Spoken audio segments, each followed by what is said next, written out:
மற்றும் ஒரு அண்மை செய்தி. கேரளாவில் முண்டக்கை கிராமத்தில் மீட்பு பணிகளை நிறுத்தியிருக்கிறது மீட்பு படையினர். அண்மை செய்தியாக பார்த்து வருகிறோம். கனமழை காரணமாக மீட்பு பணிகள் நிறுத்தப்பட்டிருக்கிறது. நாளை மீண்டும் மீட்பு பணிகள் தொடங்கும் என தகவலானது வெளியாகி இருக்கிறது.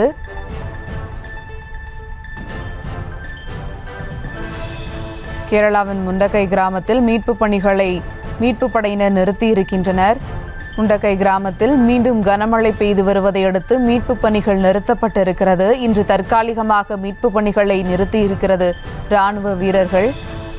நாளை மீண்டும் மீட்பு பணிகள் தொடங்கும் என தகவலானது வெளியாகி இருக்கிறது. அண்மை செய்தியாக பார்த்து வருகிறோம்.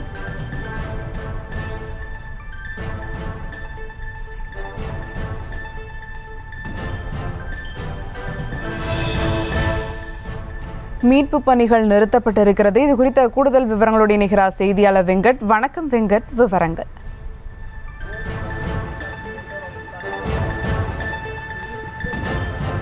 வணக்கம் சுபா.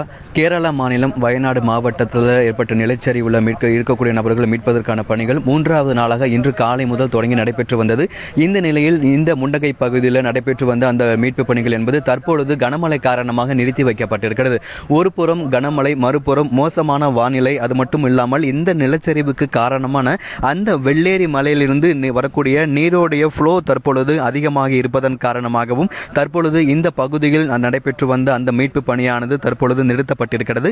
நாளை காலை இந்த முண்டகை கிராமத்தில் மீட்பு பணிகள் தொடர்ந்து நடைபெறும் அப்படின்னு தேசிய மீட்பு படையினர் இந்திய ராணுவத்தினர் தெரிவித்திருக்கின்றனர். மற்ற 2 கிராமங்களை காட்டிலும் இந்த நிலச்சரிவு முண்டகை கிராமத்தில் தான் முதலாக ஏற்பட்டது. அதனால இந்த கிராமத்தில் பாதிப்பு என்பது அதிகமாகவே இருந்தது.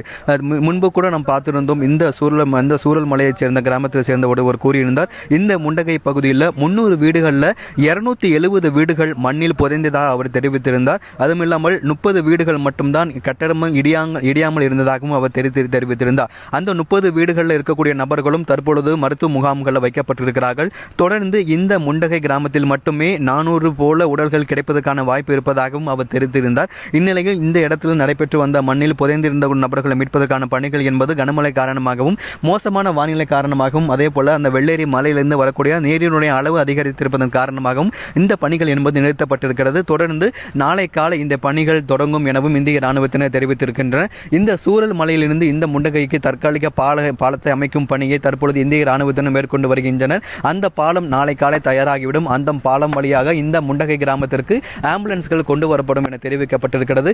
களத்தில் நம்மளால் அதை உணர முடிகிறது. எந்த அளவுக்கு அது ஒரு கோர தாண்டவம் ஆடி இருக்கிறது, எந்த அளவுக்கு இந்த முண்டகை கிராமம் நிலை குலைந்து இருக்கிறது என்பதை நம் களத்தில் இருந்து நம்மளால் பார்க்க முடிகிறது. நினைத்து பார்க்கவே பயமாக இருக்கிறது. ஒரு 300 வீடுகளில் வெறும் 30 வீடுகள் மட்டும்தான் இருக்கு. 270 வீடுகள் மண்ணில் புதைந்திருக்கிறது. நாம் தற்பொழுது நின்று பேசிக் கொண்டிருக்கக்கூடிய இந்த இடத்திற்கு கீழே கூட மண்ணில் வீடு வந்து புதைந்திருக்கக்கூடிய ஒரு சூழல் என்பதுதான் இருக்கிறது. 30 வீடுகள் மட்டும்தான் இருக்கிறது. அந்த 30 வீட்டில் இருக்கக்கூடிய நபர்களும் தற்பொழுது முகாம்களை தங்க வைக்கப்பட்டிருக்கிறார்கள். தொடர்ந்து இந்த முண்டகை கிராமங்களில் பெய்து வரும் கனமழையின் காரணமாகவும் மோசமான வானிலை காரணமாகவும் அதே போல அந்த வெள்ளேரியிலிருந்து மலையிலிருந்து வரக்கூடிய அந்த வெள்ளத்துடைய ஃப்ளோ தற்பொழுது அதிகமாக இருப்பதன் காரணமாக இந்த பணிகள் என்பது நிறுத்தி வைக்கப்பட்டிருக்கிறது. இந்த வெள்ளேரி மலை தான் இந்த நிலச்சரிவுக்கு மிக முக்கிய காரணம். அதாவது அந்த மலைகளுடைய ஹைட்ல இருந்து 6 கிலோமீட்டர் தூரத்துல இருந்து வேகமாக பாறைகளும் அந்த மண்களும் சரிந்து வந்ததுதான் இந்த நிலச்சரிவுக்கான காரணமாக பார்க்கப்பட்டது. தற்பொழுது அங்கிருந்து வரக்கூடிய அந்த நீருடைய அளவு என்பது அதிகமாக இருக்கிறது. தொடர்ந்து இந்த இடத்துல கனமழை பெய்து வருவதனால் தற்பொழுது இந்த இடத்துல அந்த முண்டகை கிராமத்தில் மேற்கொள்ளப்பட்ட அந்த மீட்பு பணிகள் என்பது தற்காலிகமாக நிறுத்தப்பட்டிருக்கிறது. தொடர்ந்து இந்த பணிகள் நாளை காலை நடைபெறும் எனவும் இந்திய ராணுவத்தினர் தெரிவித்திருக்கிறார்கள். சுபா.